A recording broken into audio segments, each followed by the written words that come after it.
Movie titles are delicate things. If you get it right, it's a magnet that draws bums onto the seats of your theatre. Get it wrong, and the audience is going to stay home.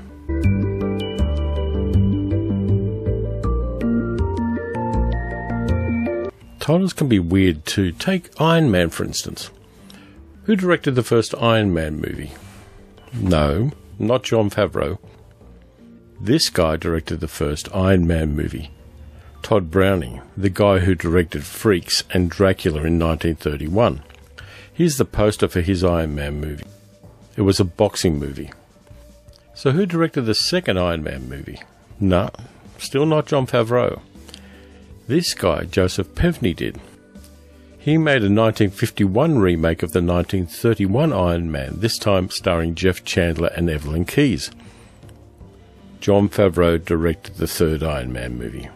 See, you're learning something already. Movie titles can be misleading. Bad titles have a crazy wonderfulness all their own. Most of the time they've been written to catch the attention of the potential audience, but there's a big difference between catching the punter's attention and getting them to buy tickets, popcorn and drinks, and to invest 2 hours of their lives in a big dark room full of strangers.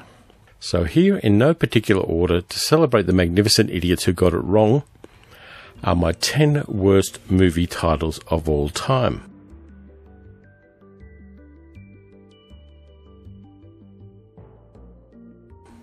This title is the absolute laziness. It's Donald Trump running a marathon lazy. The movie stars Maury Amsterdam, Rosemary and Richard Deacon, who were second banana comedians on the crazily popular Dick Van Dyke Show at the time. The movie came out during the last season of that show, and it was plainly a way for the comedians to cash a check riding on the success of Dick Van Dyke. To be fair, this was a time before actors were paid residuals for rebroadcasted TV shows, so I get why they went for the money. What I don't get is that they chose to make a bland, forgettable film full of cliched 1940s nightclub shtick, with a slapdash title and characters exactly the same as the ones they played in the Dick Van Dyke Show. It was a bad misjudgment. The only reason to watch Don't Worry We'll Think of a Title is to win a large bet with a rich sadistic friend.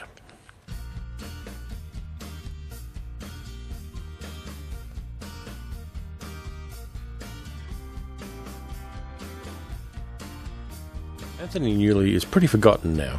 He was an actor, singer, songwriter and playwright with a vibrato-heavy singing voice and no shortage of ego. In 1963, he made a great small film called The Small World of Sammy Lee, and later, with Leslie Bricusse, he wrote all the songs for Willy Wonka and the Chocolate Factory. In 1969, with his then-wife Joan Collins, he made Can Hieronymus Merkin Ever Forget Mercy, Hump and Find True Happiness?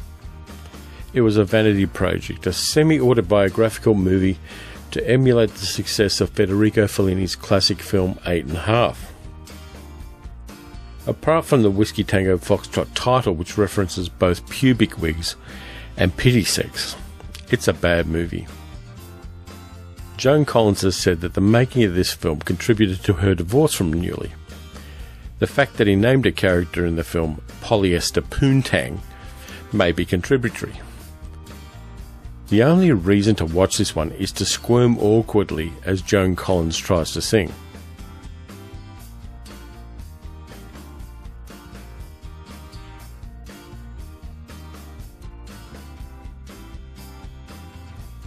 Right from the start, the theme song for this one is the equivalent of Robert Shaw scraping his fingernails down the blackboard in Jaws. This is the kind of movie you saw a copy of sitting in a dusty corner of a cheap video store in the 1980s. It had a sun-bleached cover, a cracked VHS case that smelled vaguely of someone's unwell cat, and nobody had taken it out for months. It's no surprise to anyone that this movie is based on a play. The play's title is even more pretentious, so brace yourself.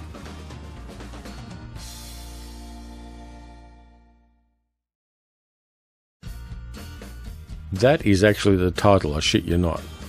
Wikipedia describes the movie as a farce in 3 scenes.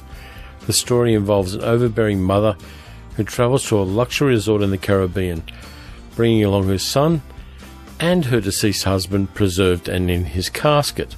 The movie was directed by a reformed actor called Richard Quine, who also directed the next movie on our list.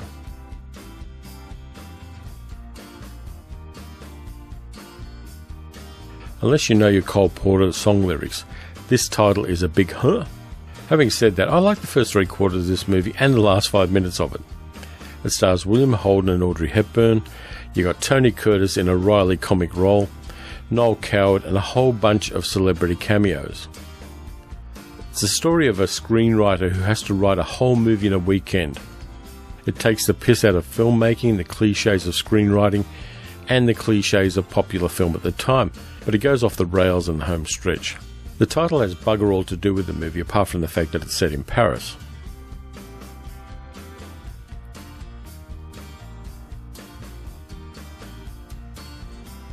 Full disclosure, I own a copy of this film.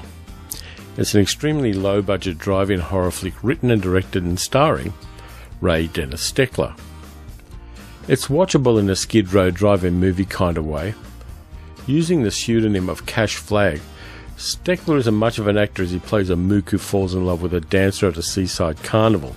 As the badly punctuated title will tell you, things are pretty foobar at the carnival. There's a gypsy fortune teller, and some cheesy dance numbers that fill out the running time of the film. This title is as mad as a soup sandwich, and the punctuation at the end of it makes my nerves grate.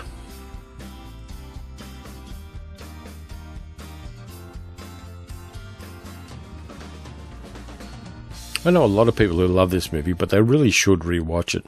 The sexual politics stinks like an explosion in a durian plantation. It's up to its stiff upper lip in rich, white, male entitlement, and having seen it once 2 years ago, I'm not going to watch it again. Even wonderfully talented actors like Alan Rickman and Emma Thompson couldn't save this movie from smelling like a seal colony in summertime. And the title makes no sense at all. Love Actually? As opposed to what? Love Hypothetically or Love Virtually? It's like naming a movie Leprosy Surprisingly.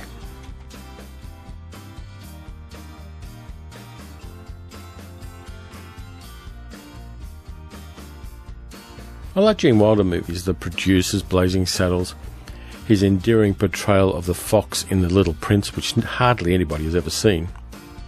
The guy had talent and charisma coming out of his hairy years. But this movie, even the synopsis reeks of hydrogen sulfide and methane. Here's the précis of the film from Wikipedia. In Dublin, a working class family has been unsuccessful in convincing their son to get a real job. The son prefers his current job of scooping up horses' dung and selling it for flower gardens. An American exchange student almost runs him over and gets to know him. The dung man has ignored warnings from his family, and suddenly horses have been banned from Dublin. His new love is leaving for America, and he must find a way to cope with the new reality.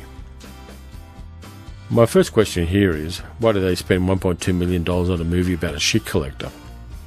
My second question is, why was Jean Renoir, who gave us one of the greatest movies of all time, The Rules of the Game, thinking about directing the movie?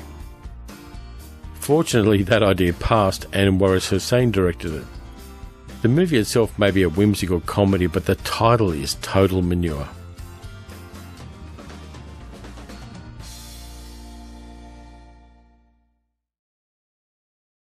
Naming a movie after the instructions given to mules to make them go left or right when you have them in harness might have seemed like a good idea in 1948, but I have a good question.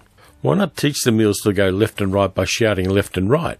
This movie is memorable for one reason and one reason only. A blink and you'll miss it extra role for Marilyn Monroe in her first speaking part. She says 2 words and is never seen again. The plot of Scooter Hoo Scooter Hey is totally Whiskey Tango Foxtrot. Thanks to Wikipedia again. This film tells the story of 2 antagonistic stepbrothers living in a Midwestern farm with their mother. One of them takes a job as a hired hand with a neighbouring farmer from whom he buys a pair of mules and must learn to train them, and whose daughter he is in love with, though she entices both brothers to compete for her affections. Personally, I see Will Ferrell and John C. Reilly in the remake.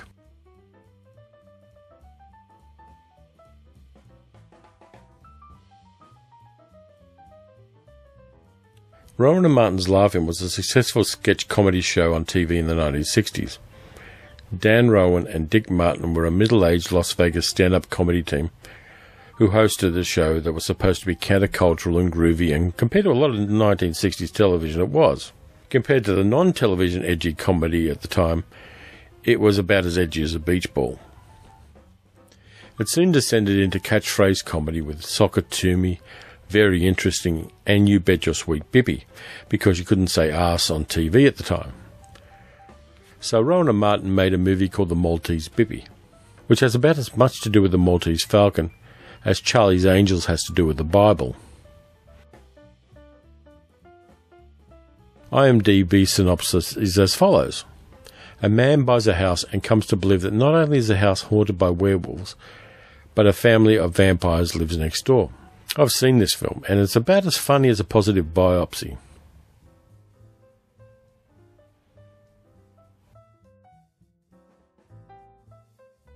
A movie about a 243-year-old toy shop owner and his magical sentient toy shop, starring an actor who has been Me Too'd and another actor who threw one of his fellow actors under a bus in an interview about an abusive co-star, is just not a winner. The actors in question are Dustin Hoffman and Jason Bateman, who, along with Natalie Portman, star in a movie with a title that sounds like a failed Troy McClure project from The Simpsons. This is a typical example of the kind of children's film that clueless adults think kids want to see, but they never do. It's about as memorable as the third last hamburger you ate at McDonald's.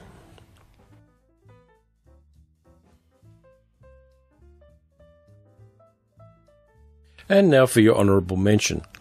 I Killed My Lesbian Wife, Hung Her on a Meat Hook, and Now I Have a 3-Picture Deal at Disney was a 1993 short satirical film directed by a guy called Ben Affleck. Got to be honest for you, I want to track down a copy of this one because it's only 16 minutes long, so it's not going to waste all of my day, and then I can say I've seen it. Movie titles are weird things. You've got to get them right as much as you've got to get everything else right in a film. But when they aren't right, they stick out kind of like this. Leave me a message and let me know whether you know of any really, really bad movie titles as well. I'm sure there are hundreds of them, but they're just the first 11 that came to mind. Thank you for listening. Please like and subscribe if you'd like to like and subscribe. And I'll be back soon with more weird and hopefully interesting content.